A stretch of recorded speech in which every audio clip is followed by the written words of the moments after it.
In this video, we are going to deep dive into Salesforce to do a full analysis to see if it can be an opportunity to buy it, at what price it can be interesting, and particularly if Salesforce is a good quality company for the future. So about the company, the price is around $330 at the moment I'm doing the video. The market cap is $328 billion. The year-over-year performance is around 22%.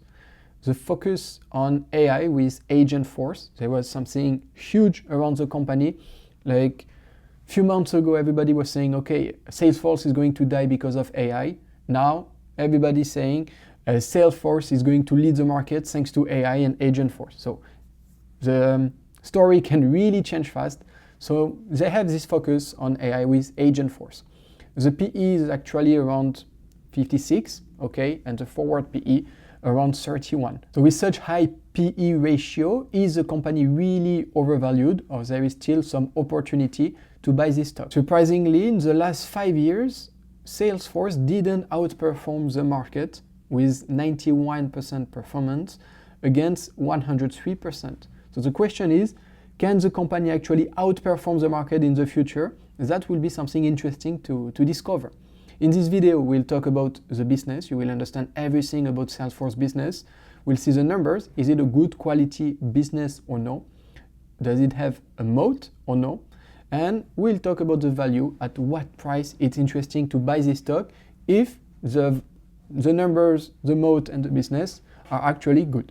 Okay, the history of the company, it started in March 1999 when Mark Benioff, along with Parker Harris, Dave Molenhoff, and Frank Dominguez founded Salesforce with a revolutionary idea of delivering software through the internet. So it's the beginning of the model SaaS, so software as a service. In June 2004, it was the IPO. Okay, they go public on New York Stock Exchange at $11 per share, raising $110 million. This IPO was one of the first major SaaS company to hit the public market, paving the way for the future cloud-based business. In December 2009, they launched Chatter. This marks Salesforce's entry into enterprise social networking, signaling the company's expansion between pure CRM software into broader enterprise solutions. In December 2016, they acquired Demandware for $2.8 billion that formed Salesforce Commerce Cloud, marking the company's significant entry into e-commerce solutions. And in December 2020, they acquired Slack, one of the Salesforce largest acquisition at $27.7 billion, strengthening its position in workplace collaborating software and competing with Microsoft Teams. Still today, people think that it was overpriced acquisition and they are not sure that it was actually a very useful acquisition. So how do they earn money? They have a subscription and support revenue, like that's the main thing, okay? A company pay monthly, annually to use Salesforce's software. They have cloud service. So here they cover 6 parts. Sales with core CRM product helping company manage leads, opportunity, and sales pipelines. Service, customer service management, software with AI-driven chatbot, ticketing systems, and help desk. Marketing, so tools for email marketing, social media, and customer journey automation. Some e-commerce platforms, okay, to build custom application. Analytics data, customer data management, and analytics powered by AI, formerly known as Salesforce CDP. They also have some professional services, helping business integrate Salesforce into their workflows. They have Salesforce App Exchange, which is actually something pretty good. It's a marketplace where third-party developers sell apps that integrate with Salesforce. Salesforce takes a cut between 15 and 25% from app sales and subscription. So it's a bit like the same business model that the App Store. Okay, so it's actually pretty good because you basically have super high margin for this. And referral, okay, it's not a way they earn money, it's more a way they gain clients, and it's actually something that I think can be a good part of the moat. They collaborate with firms like Accenture and Deloitte, earning referral fees and shared revenue. So this is something good because when you will work with those consulting company, where they will tell you, okay, you need to use this CRM for us to help you, it's actually really help when it's the CRM is actually Salesforce and they don't redirect you to another CRM and so on. So this is something that makes Salesforce, like, I'm not saying better than every other CRM, but they put them in a good position. This here, it's a spectrum a bit of how they earn money. You can see everything that inside the data cloud and all the elements that they can have to earn money, to provide to clients, and so on. So it's very wide area, very wide domains to get money. Also, you can see that all the segments grew by at least 12% per year since 2020, okay? Sales by 12.8%, service by 15.6%, platform 21.6%, and integration 29.2%. So it's a very, very good growth for each segment. Who as a client is mostly B2B, I mean it's only a B2B client with a very wide client base. They adapt their services to most sectors: healthcare, financials, retail, traveler, publishing, like everything. More than 200,000 clients worldwide, which is the third biggest cloud company in the world, and it's in front of Google, Oracle, and IBM for those things, okay? Here you can have different customer by industry. So 34% is services, finance 15%, retail trade 14%, transportation 13%, manufacturing 11%. I will not read all of them, but you see that they have a wide panel of client and industry. Also, you can see that most of the clients are companies with a revenue between 1 and 10 million. It's not just starting company like startups and so on. It's most of the time companies that actually made money and are scaling, are growing. So it's kind of good that they have most of their clients between 1 and 10 million and 10 and 50 million. Because when you put a CRM, when you use a CRM, technically, when you go bigger and bigger, first you will pay more your CRM. But the main thing is that you will not change.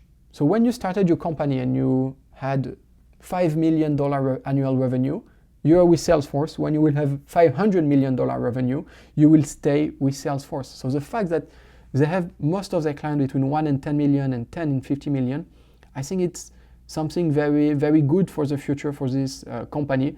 And you can see also they have a lot of clients between 200 and $1 billion revenue. The sales by countries, it's mostly USA. So it's not only USA, it's North America, but I put it USA, 67% of the revenue. Then Europe, 23%, and Asia Pacific, around 10%. Asia, which is growing pretty well, I think more than 20% per year. The sales by product, okay, so you have here the different category of product, what it show in the sales. So it's kind of like all CRM service, so they put it in different type of product, but at the end of the day, it's kind of the same. Okay, the market.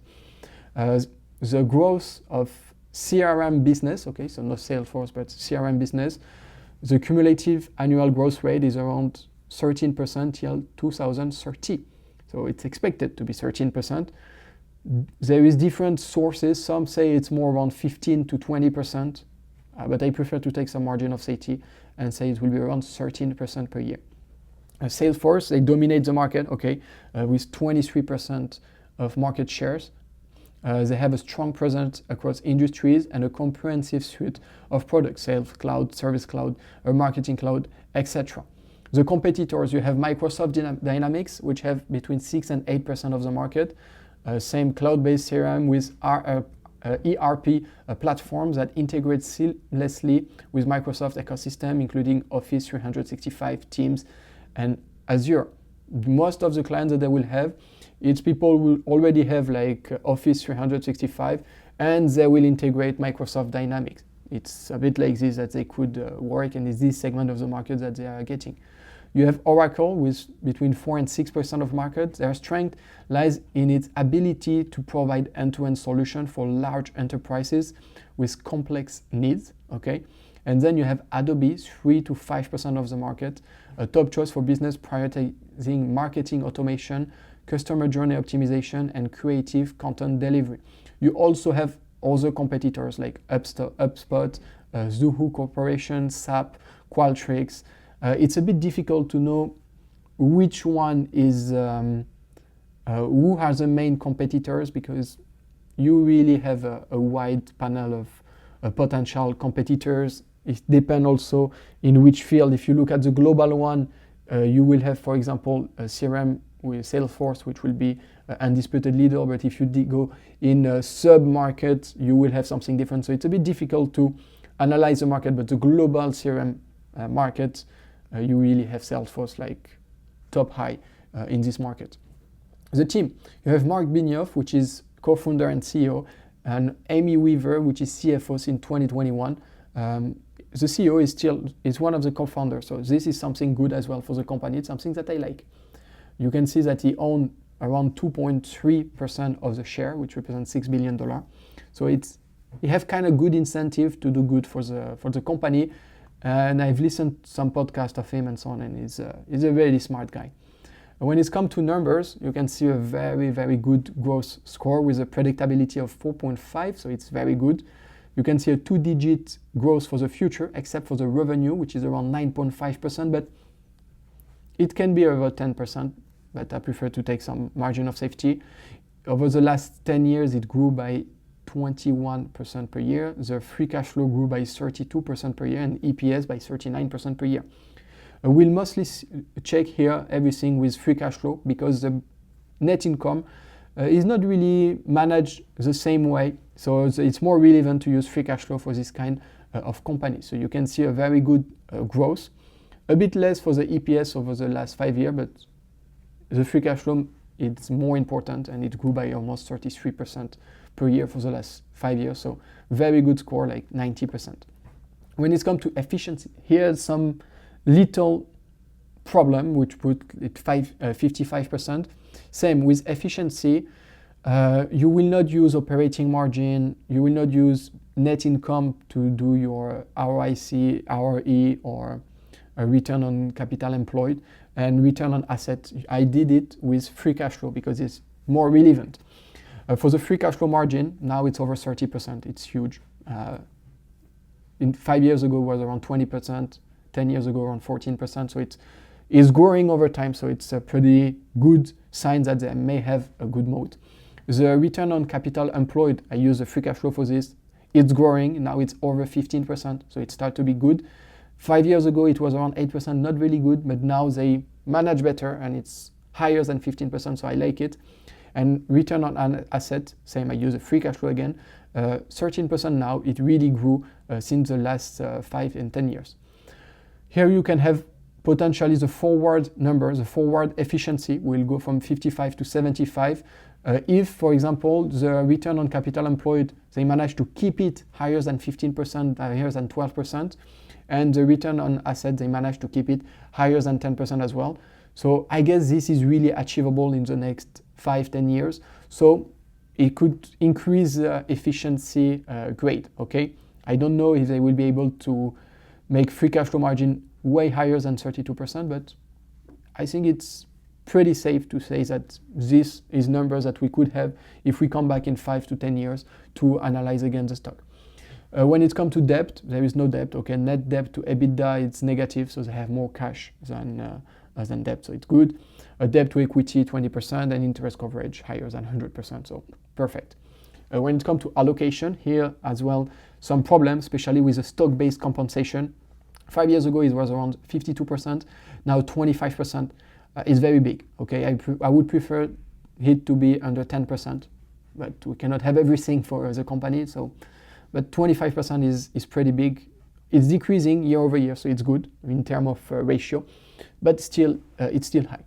When it comes to capex, the capital expenditure, it's less than 20%, so very good. And share outstanding, they started doing some buybacks, especially that few years ago, since 2022, the share was really, really undervalued. So they probably started some buybacks at a good time. I don't know if they will continue it. To be fair, I didn't check the last report to see if they plan to continue, but I still expect it to continue. Like if we take an average for the next 5 years, to have at least minus 1% of share outstanding. Okay, so 1% buybacks, I think it's something that should happen.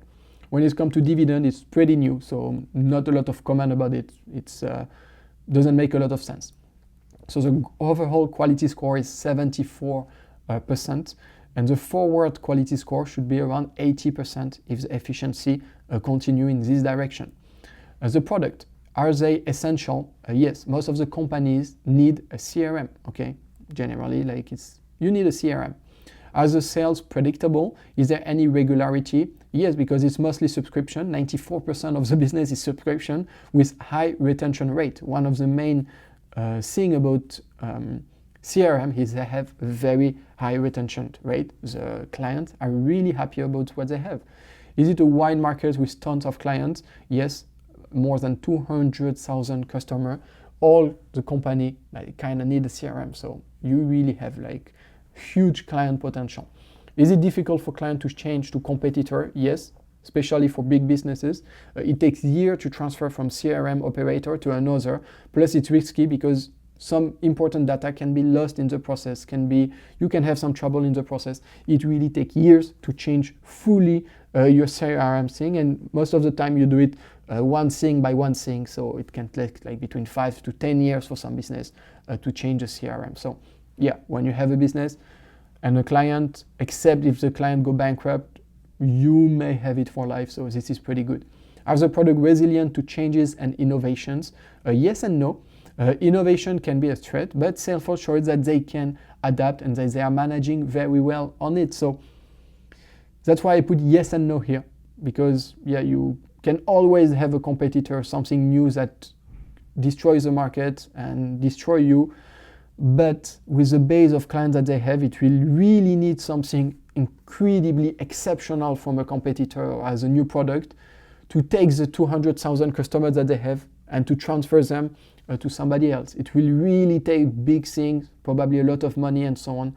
So that's why it can be a trend, but with the position Salesforce have here, I find it very difficult to lose a lot of clients, except if their products start to really not work and so on. But losing client because of an innovation seems a bit difficult. The position, as a market leader, yes, they got around 23% of market shares.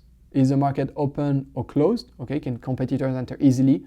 The market is pretty open. Okay, every year you have new CRM solution. You can see advertisement every day about new CRM solutions. So the market is pretty open, but doesn't mean that CRM doesn't have a good place in it, and doesn't mean that it's really bad for the company. Are they price maker? Yes, they can increase price without losing clients. Okay, they grew their price, for example, in 2023 by 9% without any bad effect on the client side. Is it easy to forecast growth? Yes, big digitalization of businesses and very serious position for the companies. You have a mega trend on this digitalization of businesses. So yeah, it's kind of easy to see the forecast, especially when 94% of your revenue are recurring revenue. Are they dependent on geopolitics? Not really, but yeah, here we can always agree like which business is not dependent on geopolitics. Like everybody is a bit dependent on this, but globally they don't really have this kind of problem. You don't really have a restriction like you could have for semiconductors and so on. So yeah, is it easy to find new clients? Yes and no, because they need big human resources to find new deals, need to participate into events, to have also some affiliation with Accenture, Deloitte, and so on.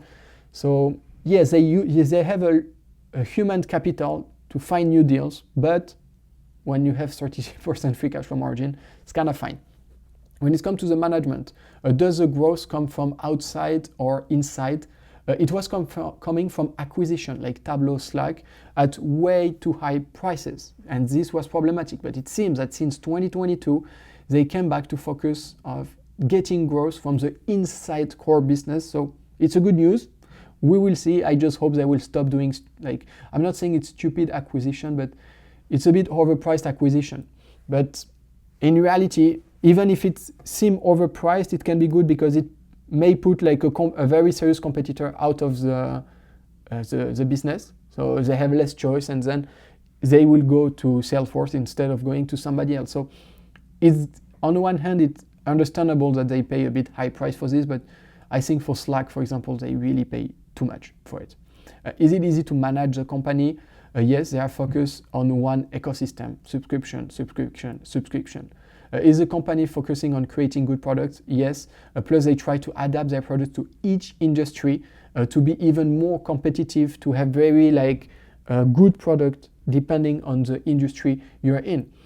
Are the important team members good? Yes, Mark Benioff is a really, really good CEO, except maybe for the acquisition part where I feel maybe they a bit overpay things.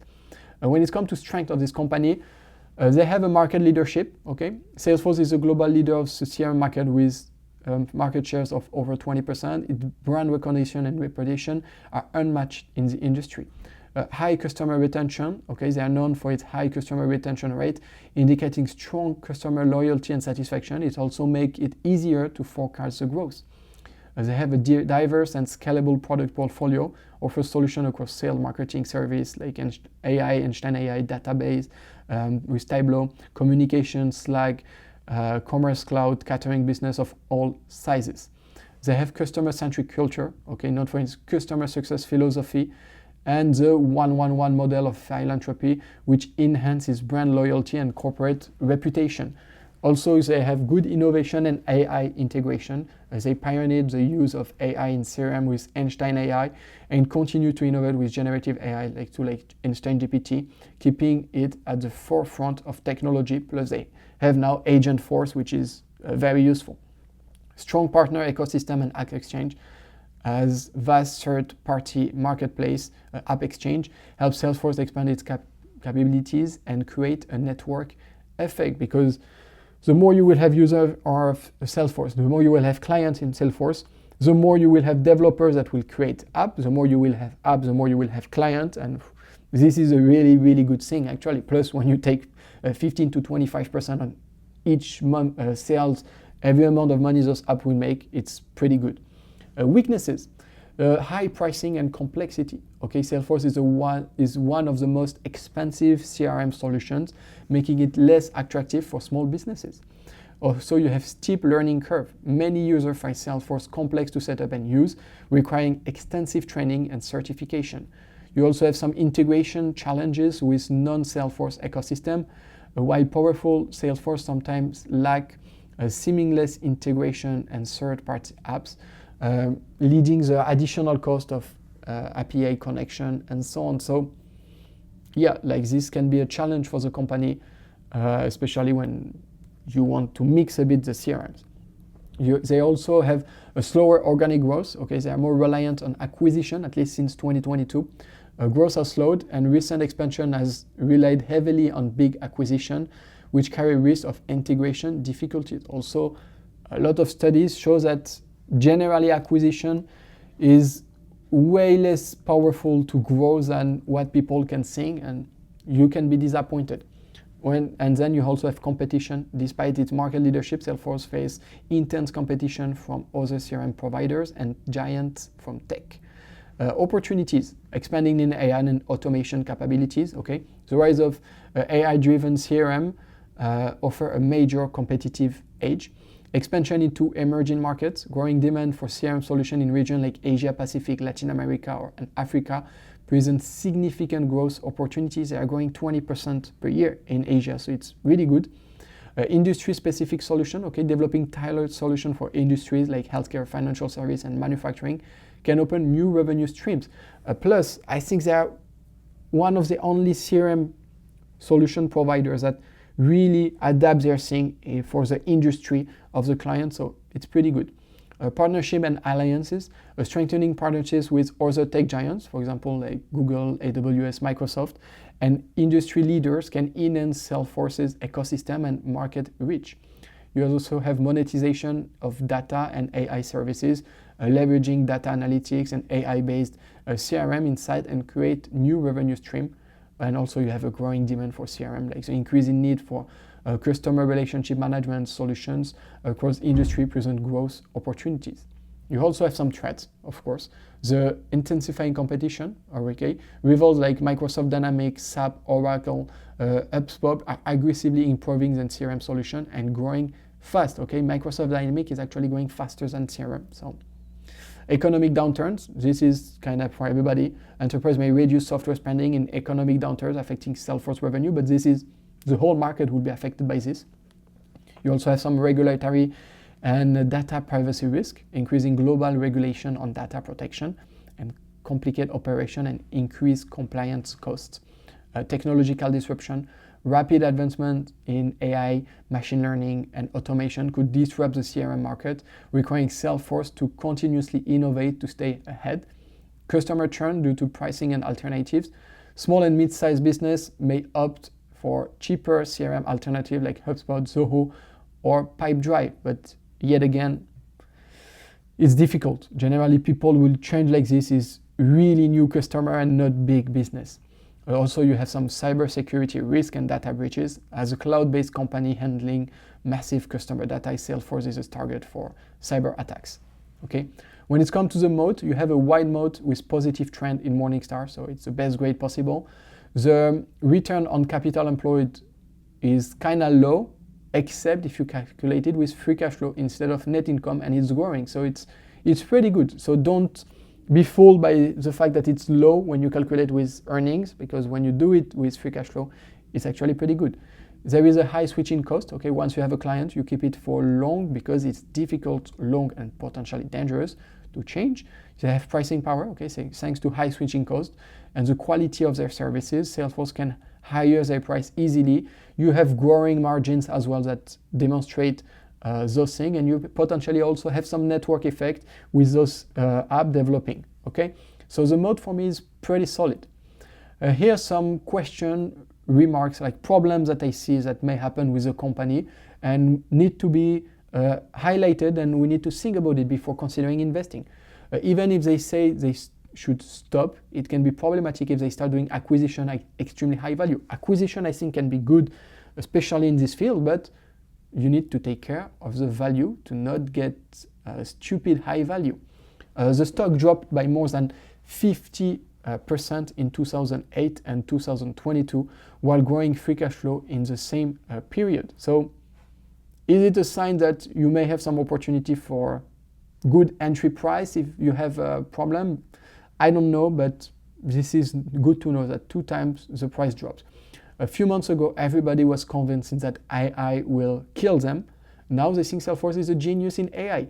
Public can change very fast, the story can change very fast, so you need to take care of this. Can the company grow the revenue by 2 digits per year, and for how long? Like, I think they can maybe for the next 2-3 years, but after this, can they actually grow by 2 digits per year the revenue? This, I don't know. To be fair, I don't know, and it's something we need to consider. Here you have the acquisition price for all the acquisitions that they did in the past, okay? And you can see that you have some big numbers. So now we'll do valuation, okay? The price, let's say it's around $330. It's always moving, so let's say it's around $330. The 10-year average forward price to free cash flow is 30. The actual price to free cash flow is 26, and the forward price to free cash flow is 25. The expected revenue growth rate is around 9% per year, and the expected EPS growth rate is around 15% per year. So now let's dive into our valuation and see at what price it can be interesting, what the market is actually thinking of what growth the market is expecting from this company. So for now, if this is free cash flow for the last 3 quarters plus the next quarter arriving, okay, if we put a 12% growth rate, they do 1% buybacks, okay, the dividend grow by 12%, and we have a forward price to free cash flow at 23, okay, the average for the last 10 years, you saw it, okay, it's 30. So now we have 26, 25, now we'll put 23. You can actually have a cumulative annual growth rate for the next 5 years around 10%. So if you're looking to have 10%, it's pretty good. Like, it can be a good entry price if you're convinced by this business, around $330. Now, if you want to do 13% growth rate, okay, you need to buy around $292. Okay, so under $300, you can expect maybe to do 13% per year. Now, if this is with some margin of safety, okay, here I took a 20% margin of safety. If they grow 15% per year, at 330, you can buy the stock already. If you think that, okay, they will grow at 12% per year, but the price to free cash flow in 5 years will not be 23 because they grow, but it will be, I don't know, 25. You can see that, yeah, you may have something. If it go at 30, you will do 16% per year with 12% growth rate. So I think 23 is okay. Okay, it's pretty okay for because 12% growth. 23 is pretty conservative. For now, you can expect to return 10% per year. For me, it's a bit too low. The margin of safety are not high enough. I will consider buying it probably under $300. Under $300 may be a good entry point, and I will consider entering in the stock. So now, summary of the score: you have a quality score of 74%, forward quality of 80%, and a value around 50%. Okay, could be higher. It depends what you're expecting for, but for me, I'm expecting 13% per year. So the value for me it's 50%. To conclude this video, it's a great business with high margin, leader in the industry, recurring revenue model, so very good to forward. A great management team, okay, except maybe for acquisition, they do it a bit high price, but globally it's a very good management team. They have a very solid moat with growing margins, so it's very good. More than 200,000 clients worldwide, so very good also. You also have stock-based compensation. They are very high. I don't really like it, so I'm a bit skeptical about this. And for now, I will keep it in my watch list. Okay, the value is not what I'm looking for. I need more margins of safety to enter, but I really like the business. So I may consider entering in this stock, but for now, I will not do it because I don't have enough margins of safety for the potential return and growth of this company.